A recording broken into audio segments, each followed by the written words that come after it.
Elliot, on est là pour enregistrer ton premier podcast, Breakable.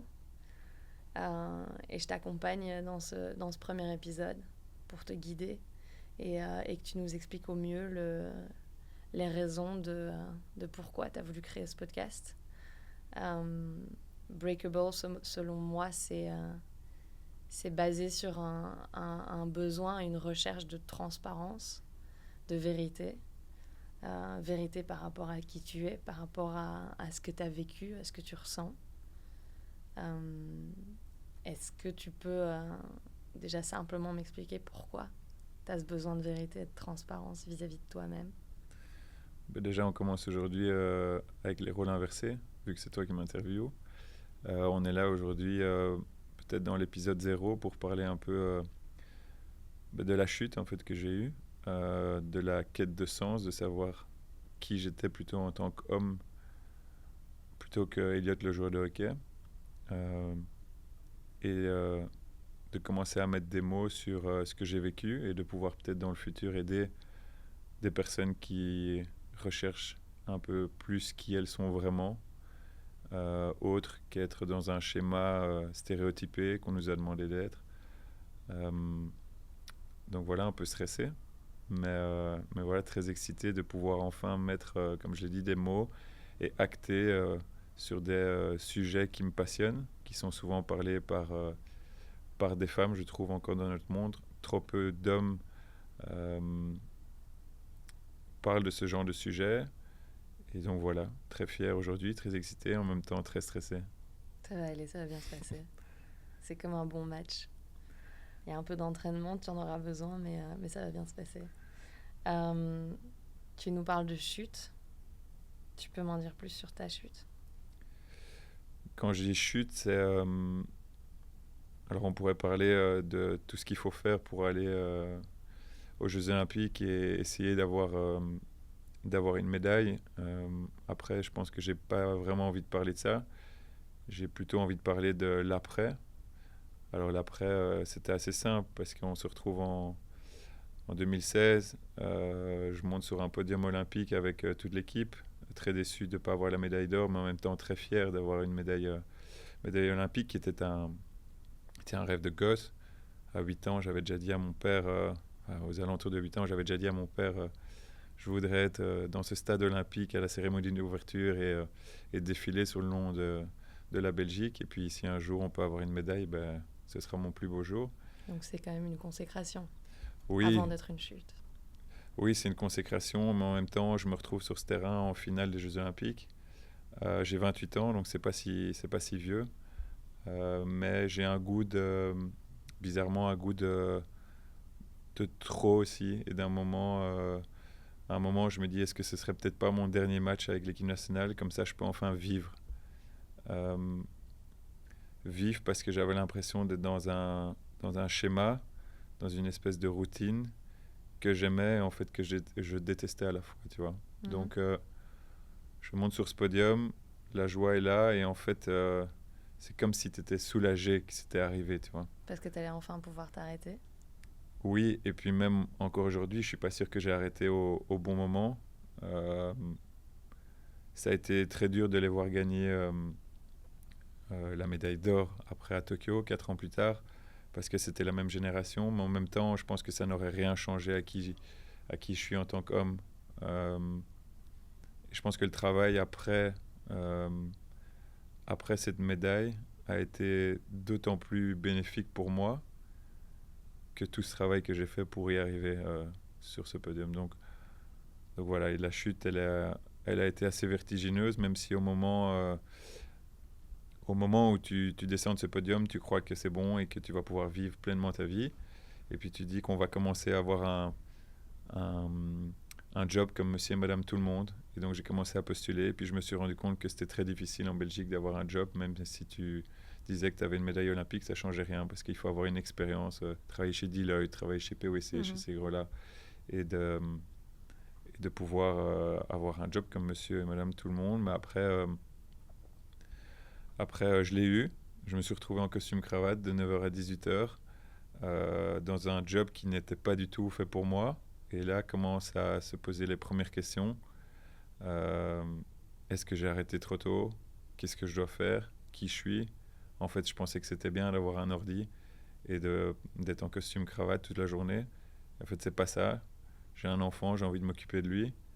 Je suis pas beaucoup là pour lui. Je joue toujours au hockey, mais en club, et ça prend quand même toujours du temps. Donc, beaucoup de questions commencent à arriver. Et, et puis, ça descend de plus en plus bas, en fait. Si on... C'est intéressant ce que tu dis. Si on te demande aujourd'hui tu rencontres quelqu'un que tu connais absolument pas, comment tu vas te présenter en tant qu'homme? Aujourd'hui, je suis beaucoup plus... Alors, je pense que je ne serai jamais sûr de moi. C'est un travail pour moi d'une vie. Mais par contre, beaucoup plus sensible et fier de ma sensibilité. Ok. Dans le passé, je la prenais plus comme une faiblesse. Aujourd'hui, je le prends vraiment comme une force. Je fais beaucoup plus de choses justes. Le mot juste ne veut pas dire grand-chose, mais beaucoup plus de choses qui me ressemblent. Je t'ai rencontré il y a 5 ans, je pense, ici, quand tu bossais chez Fosbury. On s'était jamais croisés avant et il y a eu chez moi ce ressenti vis-à-vis de toi d'un homme très sensible, mais couvert et recouvert d'une couche de masculinité et d'une vraie couverture, en fait. C'est comme si tu étais sensible, mais tu ne te l'autorisais pas. Et je trouve que c'est intéressant d'avoir cette discussion avec toi aujourd'hui. Parce que je comprends mieux pourquoi cette couche, elle était là. Et je trouve ça surtout beau que tu aies envie de l'enlever, cette couche. Mais j'aimerais que tu m'expliques comment tu l'as enlevée. Je ne sais pas si elle est totalement enlevée. Après, comme je dis, je suis beaucoup plus moi aujourd'hui. Alors, je l'ai enlevée à travers... alors, j'ai beaucoup d'angoisse. Moi, mes angoisses, elles se représentent par... on va appeler, tout le monde dit que je suis hypochondriaque, mais c'est un peu ça. Beaucoup de peur d'avoir quelque chose de grave. Ok. Ça, c'est la face visible de l'iceberg. Donc j'ai vu beaucoup de médecins. Et d'ailleurs, je remercie mon médecin traitant, elle se reconnaîtra parce qu'elle m'aide énormément par rapport à ça. Mais ça, c'est la face visible du problème, en fait. Parce que tu as peur qu'il y ait une fin, tu as peur de la fin, ou tu as peur en tombant malade, pardon, tu as peur de quoi? Je sais pas, je sais pas de quoi j'ai peur. Oui, aujourd'hui, j'ai 2 enfants et j'ai peur de plus être là pour eux, ça clairement. J'ai peur de pas être le père là pour eux. Ça, c'est ma plus grosse peur aujourd'hui. Et Et t'as pas l'impression que ces peurs, justement, te prennent tellement de temps qu'au final, tu profites pas assez du moment présent? alors, elles m'ont bouffé plein de temps, beaucoup d'argent, d'aller chez le médecin tout le temps. Et en fait, toujours trouver que j'avais toujours quelque chose. Et j'ai toujours encore quelque chose. Même aujourd'hui, au moment où je te parle, j'ai quelque chose. Après, c'est apprendre à les gérer, de savoir d'où elles viennent. Ça, j'ai mis beaucoup de temps à comprendre. J'ai vu des psys, des coachs, des chamans. Le développement humain, c'est toujours quelque chose qui m'a passionné. Il y a une dame qui m'a extrêmement beaucoup aidé. Elle s'appelle Petit Verbet, qui est cette dame, c'est ma meilleure copine aujourd'hui. C'est pas une psychologue classique, c'est pour moi, je sais même pas ce qu'elle est en fait. Et c'est une femme extraordinaire. Elle aide beaucoup de jeunes filles anorexiques. Et moi, je l'ai rencontrée un jour, pas par l'anorexie, mais via ma femme.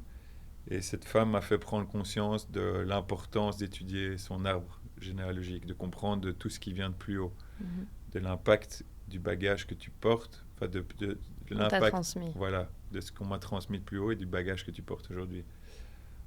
Si je prends par exemple mon hypochondrie, c'est clairement via ma maman que je le porte. Alors je lui en veux pas, mais ça vient clairement de son côté parce qu'elle est comme moi. Voilà, et j'avais une relation avec ma maman qui était très fusionnelle,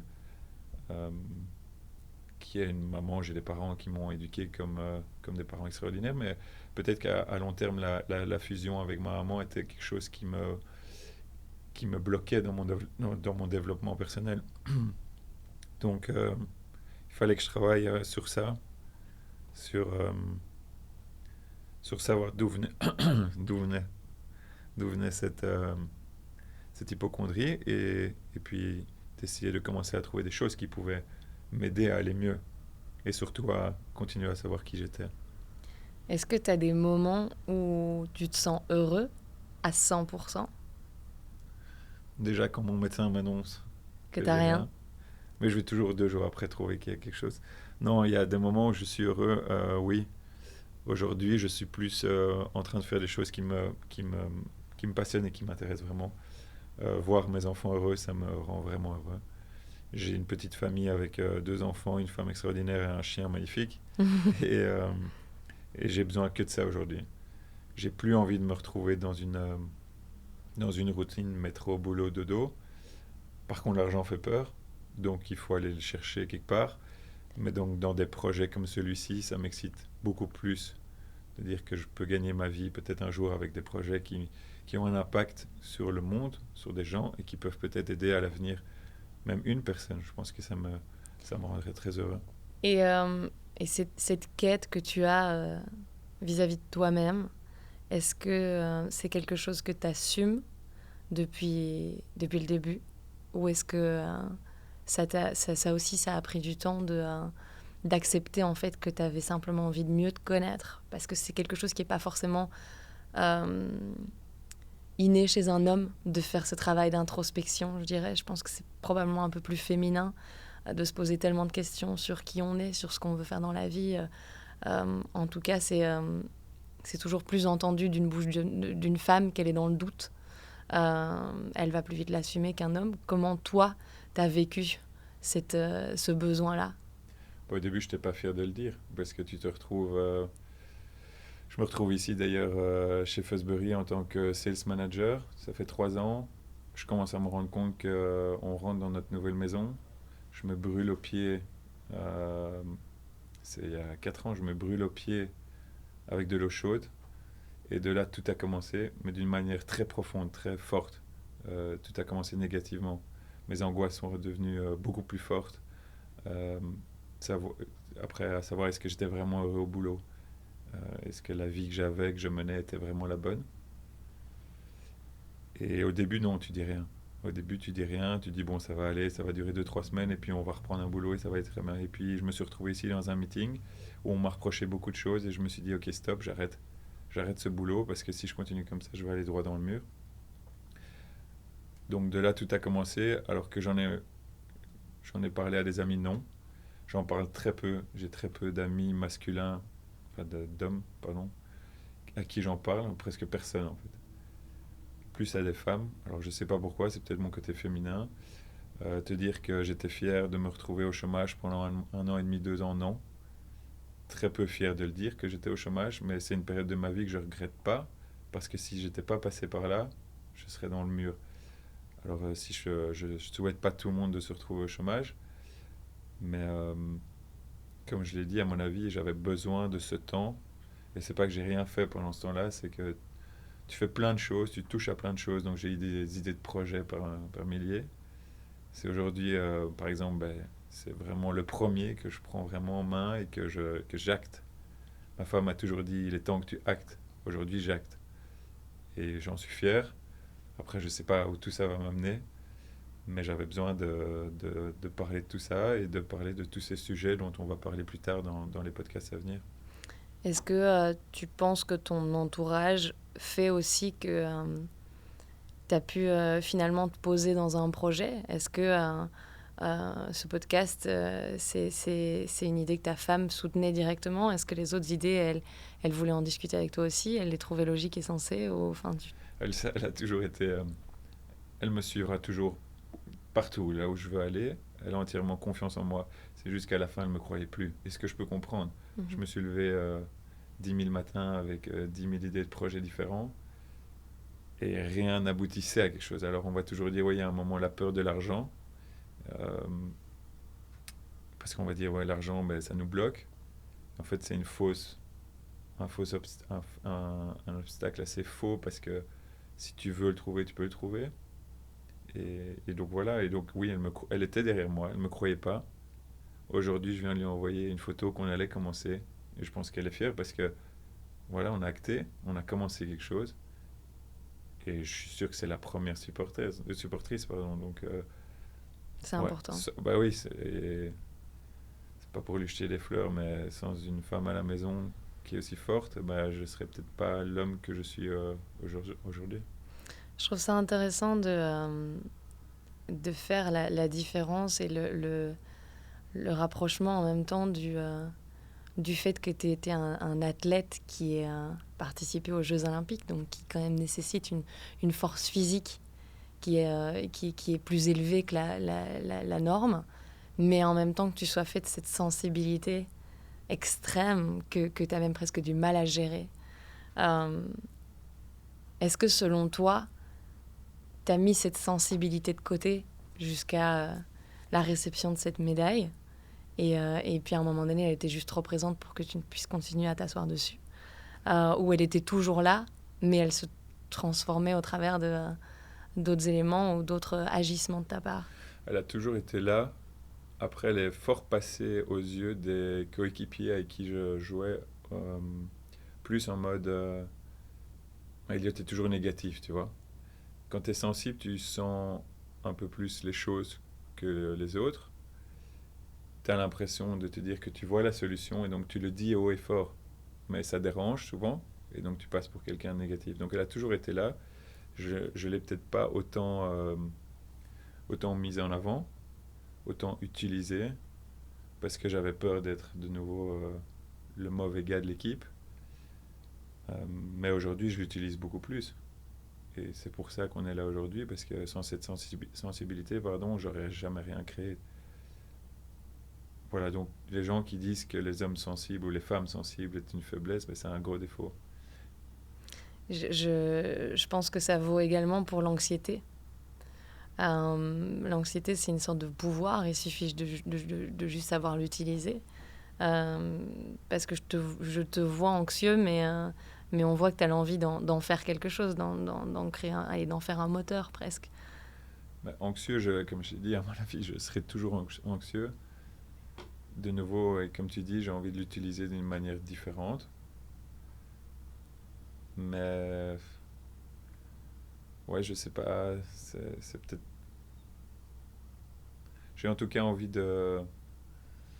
d'utiliser cette anxiété pour pouvoir créer des choses et pour pouvoir surtout me dire qu'il y a beaucoup de gens, à mon avis, ici sur Terre, dans notre génération, on va dire 30-40 ans, qui ont des angoisses, qui ont des peurs, et de pouvoir se dire entre nous qu'en fait ça va aller, qu'il faut juste prendre étape par étape, en parler, mettre des mots dessus, comprendre d'où ça vient, et puis d'essayer de trouver qui on est vraiment. Ça, c'est vraiment un objectif que j'ai maintenant aujourd'hui, c'est de pouvoir, si je peux moi aider des gens à savoir qui ils sont vraiment, être alignés avec la personne dont ils doivent être, leur mission de vie, chercher leur mission de vie en tant qu'homme et femme, pas juste pour savoir quel est leur job de rêve, savoir qui ils sont vraiment en tant qu'homme et femme, c'est, c'est vraiment l'objectif que j'ai actuellement.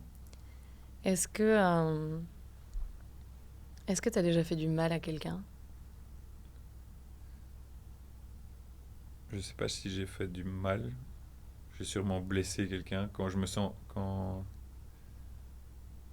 Non, parce que je suis quelqu'un de très gentil, peut-être trop gentil parfois.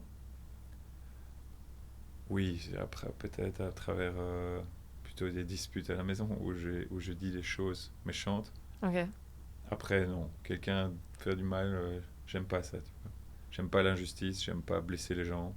Sauf quand, par exemple, on va aller me titiller dans un sujet ou Et dans donc, une remarque pas juste, tu vois. Là, ça va me rendre un peu nerveux et je vais répondre du tac au tac. Mais méchant, non. d'accord. Mais te titiller, ça peut être te parler de vérité que t'as pas envie d'entendre aussi? Oui et non. Ma femme fait ça souvent, mais peut-être d'une manière trop agressive, mais ça, elle le sait. Mais oui, c'est vrai que mais personne aime qu'on mette son nez dans son caca. Et en fait, il faut peut-être avoir les bonnes personnes en face de soi pour pouvoir justement évoluer et savoir pourquoi ça te fait si mal, tu vois. Quand tu prends un peu de hauteur et tu te regardes il y a 10 ans par rapport à ce que tu représentes selon toi aujourd'hui, est-ce que tu es la même personne? Du tout. Du tout. Il y a 10 ans, j'étais quelqu'un qui... bah, en fait, ça fait presque... Non, ça fait un peu moins de 10 ans qu'on a cette médaille olympique. J'étais quelqu'un qui pensait que au hockey, qui à mon avis cache, qui était surtout le petit-fils de sa maman encore, à 25 ans. Quelqu'un qui ne savait pas qui il était vraiment. Donc non, pas du tout le même. Et aujourd'hui, très content de savoir qui... Avec du recul, en fait, je me demande si j'aurais pas fait autre chose dans ma vie. Je sais pas si... je suis très fier de cette médaille olympique. Bah oui, tu l'as tatoué quand même. Ouais, après, je sais pas si s'il fallait la tatouer. Après, oui, c'est un chouette tatouage, mais la médaille, elle est au fond d'une armoire. Elle n'est pas Et encadrée elle n'est dans pas le salon. encadrée. Et je suis plus fier de l'après du post-olympique que de la médaille olympique en tant que telle. Est-ce que justement ce après, c'est quelque chose dont tu as pu parler avec tes coéquipiers? Ça se dit comme ça? Ouais, mais non, on en parle beaucoup. Et dans le sport, d'ailleurs, tout ce qui est... Postpartum. non, mais tout ce qui est... déjà, entre hommes, on parle très peu quand on est mal. Parce que l'homme, il ose pas dire à un autre homme qu'il est faible, tu vois. Encore aujourd'hui? De moins en moins, enfin, de moins en moins, mais encore beaucoup. Qu'est-ce qui fait ça? C'est notre société, pour moi, qui a créé...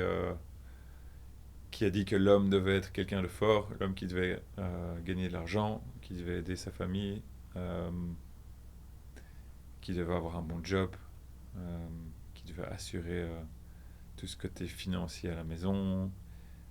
Et en fait, la femme, c'est elle qui doit faire les courses, cuisiner. C'est encore fort comme ça. Tu sais, quand moi je me suis retrouvé pendant 1 an et demi au chômage et que j'allais chercher mes enfants à l'école, bah, ça fait bizarre d'avoir un père à 3h20 à la grille de l'école, tu vois. T'as beaucoup de mamans.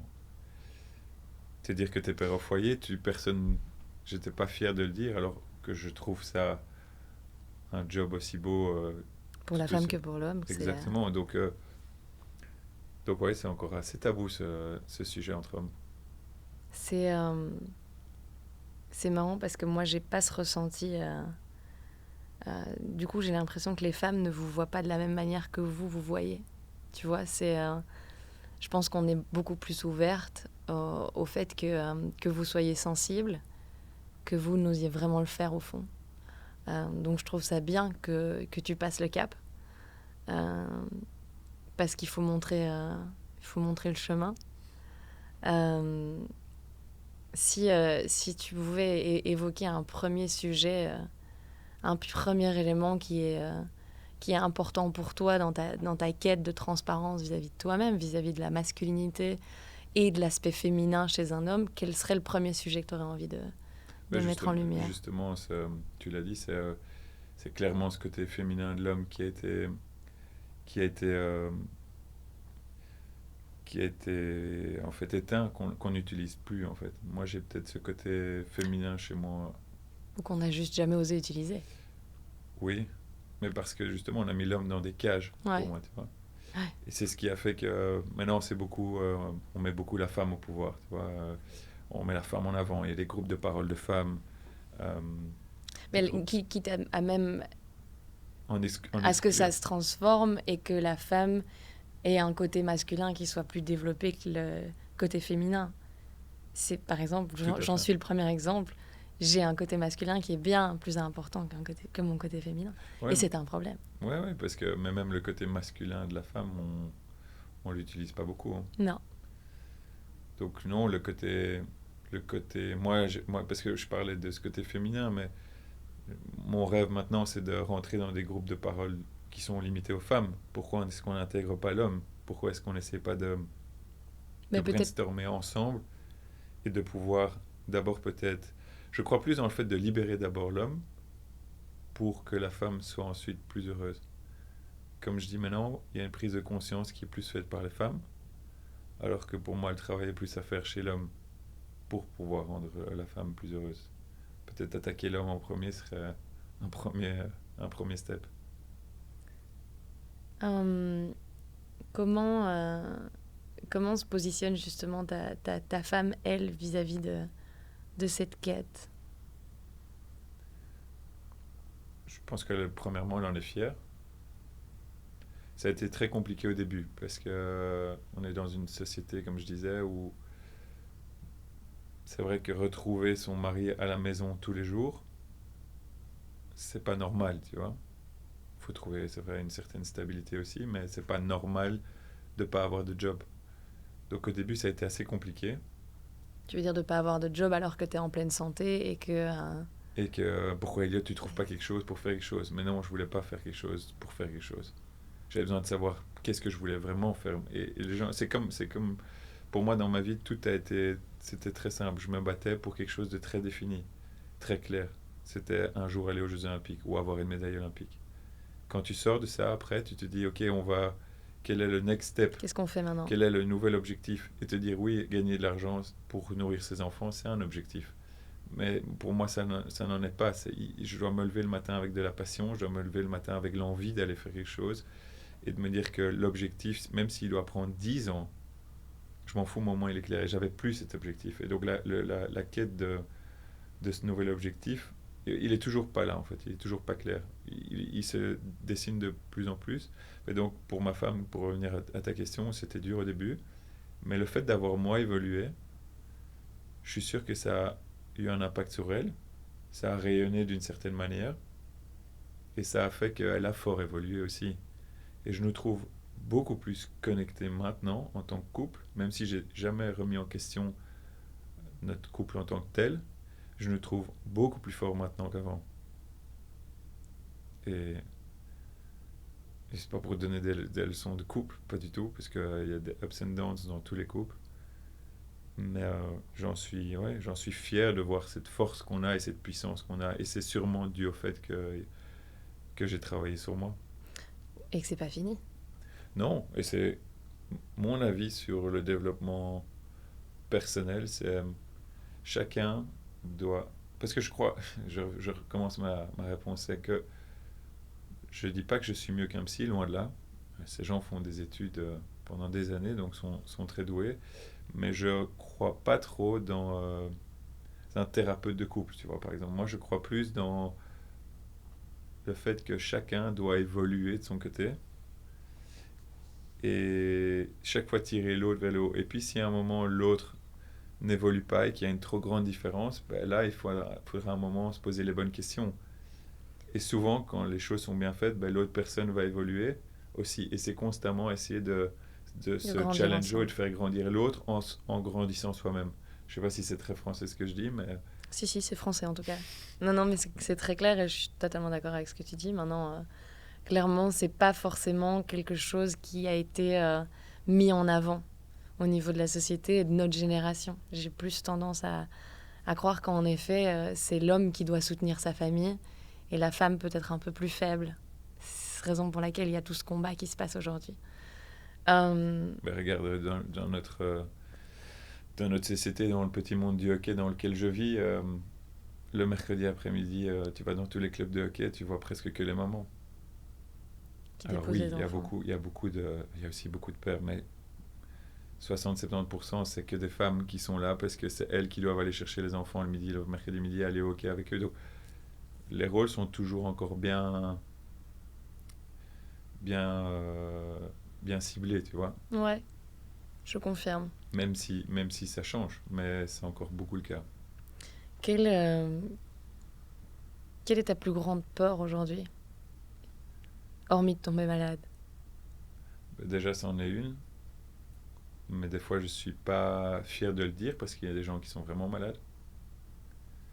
Et il y a un gars qui m'inspire énormément, c'est Gilles Van Der Speck, qui a créé le profitivisme, qui est réellement malade, mais en fait, tu n'as pas l'impression qu'il est malade, tu vois. Et des gars comme ça, moi, ça m'inspire à mort parce que je me dis, putain, mais t'imagines, toi, tu es en train de te lever chaque matin en pensant que tu as quelque chose. Lui, il a vraiment quelque chose, mais regarde comment il est. Il vit, et d'ailleurs, il a l'air en pleine forme. Il vit peut-être plus que toi. Et en fait, il profite même plus de la vie que moi. Et il m'a un jour dit, d'ailleurs, j'avais parlé avec lui, je buvais un café, et il me disait, tu sais qu'Eliott, il y a des gens qui sont vraiment pas malades, mais qui sont vraiment moins bien dans leur peau que moi Bien aujourd'hui. sûr. Et je le crois vraiment, et ça a quand même eu un gros impact sur moi. Mais non, mais au final, je gère mieux cette hypochondrie. Non. Donc, ma plus grande peur, c'est de perdre un de mes enfants. Je suis toujours dans l'extrême, mais c'est ça. Est-ce que Mais tu as l'impression d'être drivé par la peur, d'agir contre tes peurs? non, non, oui et non. Peut-être que je fais plein de choses dans la vie en me disant, ben, c'est peut-être la dernière fois. Donc oui, c'est d'arriver d'une certaine manière par la peur. Et non, parce que ce qui se passe, je crois pas en Dieu, mais je crois dans les énergies et je me dis ce qui doit se passer se passera. Et donc ça, c'est contradictoire. C'est-à-dire, C'est-à-dire que tu as peur de tomber malade et tu vas tout faire pour que ce ne soit pas le cas et t'assurer que ce n'est pas le cas. et c'est parce que Mais si ça arrive, c'est parce que ça doit arriver. ouais, bah, pour le moment, je sors peut-être encore des belles phrases, tu vois. Je suis Non, pas non, mais encore. c'est intéressant. C'est intéressant parce que ça parle sur toi. Ça veut dire que tu veux combattre cette hypocondrie. Tu veux aller au-delà. Mais ça reste dans un coin de ta tête, quoi. Ouais, ouais, c'est comme je te dis, je pense que les angoisses resteront. C'est juste comment tu les gères. Mais c'est pas facile tous les jours parce qu'il y a des moments où c'est plus fort que d'autres et ça revient et tu dis, oh non, j'ai pas envie de me retrouver comme il y a 4 ans, tu vois. Et donc j'essaie de faire. Il y a plein de choses qui m'aident dans le day-to-day aujourd'hui. Pour, euh, pour dès qu'une angoisse vient, j'essaie de la casser, tu vois. Et je parle toujours. Il y a un ami qui m'a beaucoup parlé de ce livre avec ce Monkey Mind, tu vois. Cette petite voix en fait qui peut te bouffer de jour en jour, mais pour plein de choses. Et j'essaie de chaque fois la contrer avec plein de petites choses que je fais. Que ce soit aller. Je m'entraîne peut-être aujourd'hui, peut-être même plus dur physiquement que quand j'étais en équipe nationale, parce que je me rends compte du bienfait mental que ça me fait et physique, bien évidemment. Je, je parle beaucoup plus. Je pense que si au niveau de mes amis, je ne suis pas quelqu'un qui a. Je m'entends bien avec tout le monde, je pense que je suis quelqu'un d'assez sociable, mais je n'ai pas besoin d'avoir 40 bons amis, tu vois. Mhm. C'est beaucoup plus ciblé, les personnes avec qui j'échange des choses profondes.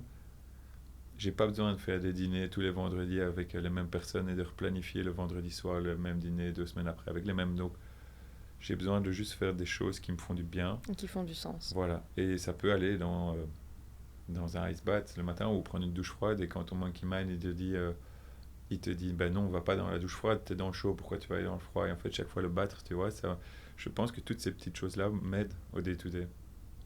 Mais il n'y a pas que le bain froid. Hein. Il y a comme toi, parler comme ça, comme parler avec toi aujourd'hui, ben, c'est des choses qui me font du bien. Et donc, essayer de toujours trouver des choses qui te rendent heureux, en fait. Comment est-ce que selon toi, en tant qu'homme, tu nourris ton côté féminin? C'est une bonne question.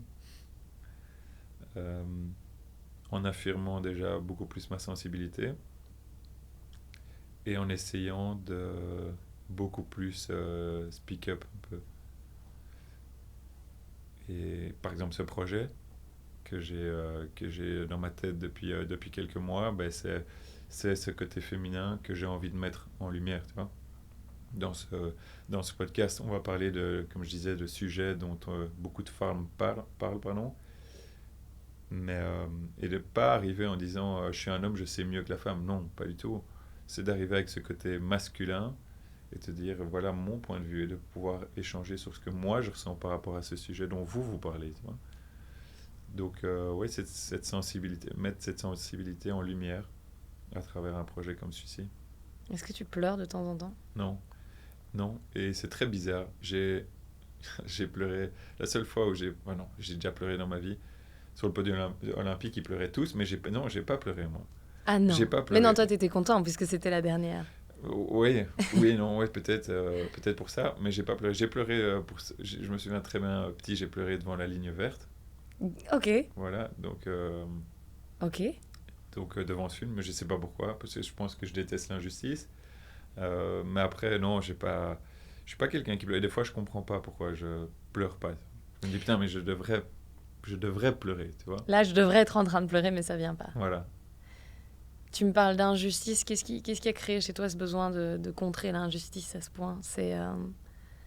Il t'est arrivé quelque chose qui a fait que, ou c'est quelque chose que tu as en toi depuis toujours, de détester l'injustice? Ça, j'ai en moi depuis toujours. Je pense même petit. J'aime pas quand on blesse les gens. J'aime pas quand les choses sont pas. J'utilise souvent ce mot juste, tu vois. J'aime bien trouver de la justesse dans les couples, dans les gens. J'aime bien sentir les choses justes. Et alors quand elles sont pas justes, j'ai envie de le dire, tu vois. Sauf que, est-ce que tu penses pas que le juste de quelqu'un n'est pas forcément le juste de quelqu'un d'autre? Sûrement. Enfin, oui et non. Des fois, je me rends compte que dans nos amis proches, et peut-être plus avec des amis proches, des femmes, j'ai l'impression de sentir des choses, dans le sens où je me dis ben, qu'elle est peut-être pas sur sa vraie... euh, Sur la bonne voie? sur la bonne voie, ou sa voie, on va dire. Et j'ai envie d'aider, mais tu peux pas, alors de nouveau, qui je suis pour arriver de dire que moi je sais quelle est ta voie, tu vois. Mais j'ai envie des fois de dire ce que je ressens, mais tu peux pas dire à quelqu'un ce que tu ressens vraiment si la personne vient pas te le demander. Certes, c'est un déclic qu'on est tous censés avoir à un moment donné si on veut aller dans cette direction-là, mais je pense, cela dit, que montrer que ta porte est ouverte, pas forcément en utilisant des mots, mais en te montrant disponible et toi-même ouvert à ce genre de discussion, ben peut-être que ça peut en aider certains. Regarde, moi, je pensais pas que ce genre de discussion, j'allais pouvoir les avoir avec toi. Que du contraire. Ben oui, après, comme je dis toujours, les énergies sont bien faites et on devait sûrement se rencontrer pour créer ce projet-là. Et comme j'ai aussi dit, moi j'ai envie d'éviter... mon objectif aussi à travers ce projet, c'est de... à travers les interlocuteurs qui vont venir parler, parce que c'est pas moi qui vais parler, j'ai envie de trouver les bonnes personnes, des sujets qui vont représenter le sujet dont j'ai envie de parler. J'ai envie de pouvoir à travers ça éviter par exemple des femmes ou des couples ou des hommes qui se retrouvent à 40, 50 ans en disant mais qu'est-ce que je fous ici avec cette personne. En fait c'est pas du tout la personne de ma vie, et de pouvoir éviter les gros échecs, les dépressions, les grosses remises en question, et pourquoi pas aider aussi dans l'avenir les jeunes à savoir plus vite qui ils sont, tu vois. Après oui, la vie fait toujours que tu apprends au fur et à mesure des années qui avancent, mais de pouvoir, et c'est ce que dans l'éducation aujourd'hui, dans les écoles, j'ai l'impression qu'on manque, c'est qu'aujourd'hui le schéma il est très clair. Aujourd'hui en Belgique, on te dit qu'il faut, quand tu finis tes humanités en général, parce que si tu dis que tu as fait des humanités en technique, déjà tu passes pour quelqu'un de pas normal, et puis après on te dit... C'est pour ça que je le mentionne jamais me concernant. Voilà, et c'est ce que j'ai fait, parce que j'étais en technique, j'étais en sport, et puis on te dit qu'après les humanités, il faut aller faire des études à l'ICHEC, ou faire Sciences Éco à Louvain parce que c'est les études, et puis tu dois te retrouver chez Deloitte ou chez PwC, chez un des tout gros, et que c'est ça la vie, tu vois. C'est ça qui te définit. En Belgique, c'est plutôt ce que tu fais qui te définit plutôt que qui tu es. Et puis tu te rends compte qu'après il y a des gens qui sont là, qui étudient qui font ces études, et puis qui en fait se disent mais c'est pas du tout pour moi, et en fait on n'aide pas assez pour moi dans les écoles tôt même à savoir qui l'enfant, enfin qui sont vraiment ces enfants, tu vois, et ce qu'ils veulent vraiment faire, qu'est-ce qui les excite, qu'est-ce qui les anime dans la vie. Et après ça fait sans doute partie de l'éducation à la maison aussi, de laisser de la place à tes enfants à apprendre à se connaître et à s'écouter. Je pense que pour nous, notre génération, c'est pas forcément quelque chose qui était mis en avant non plus, d'entendre notre petite voix intérieure et de l'assumer. Ben non, parce que tes parents te disaient que il faut absolument faire des études. Qu'est-ce que tu vas pas... Allez, va faire ses études, tu sais pas ce que... Moi, je sortais des humanités et je savais pas du tout ce que j'ai fait. J'ai fait marketing juste parce qu'il fallait avoir un papier. Et au finish, ce papier, je sais même pas à quoi il sert vraiment. Je suis pas sûr qu'avec ce diplôme de marketing, je vais rentrer dans une boîte aujourd'hui. Et je vais être très honnête, je ne me souviens même peut-être plus du tout d'un des cours que j'ai eu. Et pourtant, je l'ai fait en 3 ans. Et j'ai très bien réussi, mais... S'il y a quelque chose de particulier que tu auras envie d'apprendre à tes enfants, genre une priorité, ça serait quoi? J'ai juste envie de tout faire pour qu'ils soient le plus heureux possible. Alors le mot heureux veut tout dire et rien dire, mais j'ai juste envie de les mettre le plus vite possible sur leur voie à eux, tu vois. Pour qu'ils soient le plus vite, le plus épanouis possible. Parce que quand tu es jeune comme ça, je pense qu'ils profitent de n'importe quoi de ce qu'on fait. Mais plus tard, j'ai vraiment envie qu'ils soient le plus vite eux-mêmes pour qu'ils aillent dans la direction dans laquelle ils doivent aller. Tu vois. Est-ce que... Dis-moi si je pose trop de questions. J'en pose beaucoup, mais c'est bien. Dis-moi si... est-ce qu'il y a une zone d'ombre chez toi que tu n'as pas encore pu explorer? Ou une zone que tu peux pas encore expliquer ou définir? Qu'est-ce que tu appelles par Est-ce que tu peux avoir de temps en temps des manières de te comporter ou des choses que tu vas dire qui viennent de quelque part chez toi qui est encore inexpliqué? Tu comprends ma question ou pas? Oui, oui. Bah, je reviendrai beaucoup à ce côté féminin très développé chez moi, tu vois.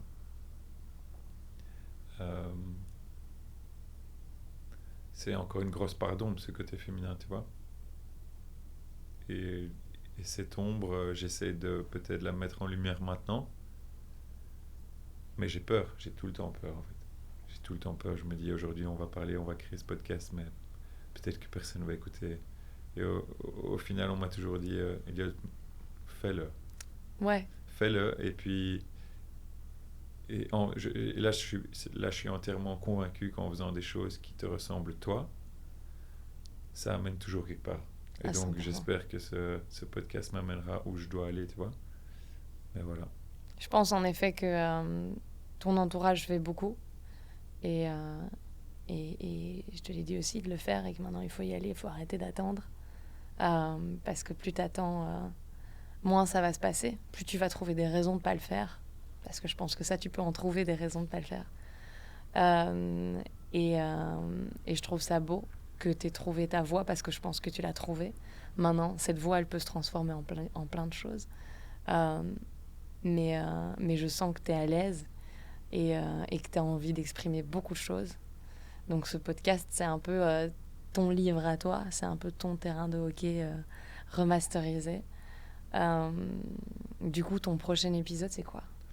Le prochain épisode, on va parler de l'homme, parce qu'il fallait commencer par un sujet pour moi assez fort, et un sujet en lien avec tout ce dont on a parlé là maintenant. Il y a un écrivain qui me parle énormément, que j'ai réussi à contacter, et c'est lui que...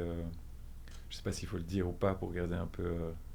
Tu peux, c'est toi qui sais, c'est ton podcast. Non, mais il s'appelle Jean-Philippe de Tenac, il a créé un livre il a écrit un livre, pardon, sur la vulnérabilité, ça s'appelle Éloge la vulnérabilité de l'homme, et donc il parle justement de ce côté féminin blessé de l'homme, et donc c'est tout à fait en lien avec mon évolution, et c'est une personne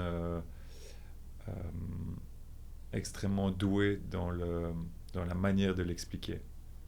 Et il était clair que parler de l'homme comme premier sujet, c'était inévitable.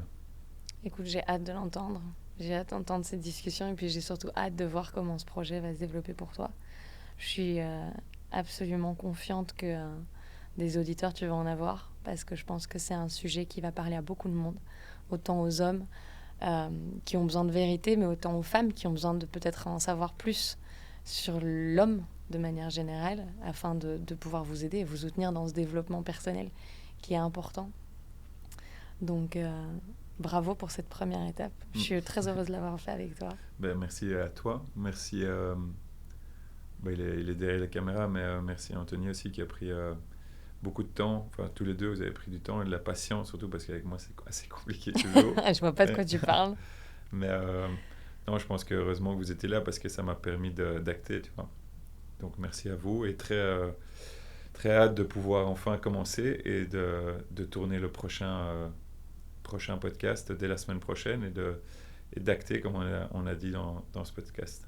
C'est parti, tu peux plus faire demi-tour. Merci.